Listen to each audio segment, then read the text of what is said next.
see look watch الفرق بينهم في اقل من دقيقه. بص يا صاحبي بمنتهى البساطه، see اللي عينك بتقع عليه، فممكن اقول لك I see you. اما بقى look توجه عينك تجاه حاجه معينه، بقول لك ايه look over there يعني بص هناك، يعني بوجهك تبص هناك. اما بقى watch to look at something for a long time to see what's happening، ان انت تبص على حاجه لفتره كبيره علشان تعرف ايه اللي بيحصل هناك. تمام؟ خليني اقول لك بقى جمله نجمع فيها الثلاث معاني دول ومش هتنساها ابدا.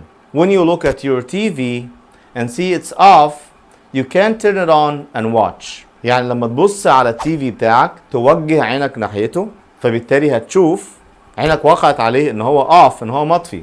you can't turn it on ممكن تشغله وتبدأ بقى watch، تبدأ بقى تشاهد يعني تبص الحاجة لفترة كبيرة. ايه رأيك في الجملة؟ جامدة صح؟ I dare you انك تكتب لي جملة زيها في الكومنتس. I can see! I can see! I can see you. Okay, I can see you. I can see! I can see! Look, over there! Look, over there! I've watched the video.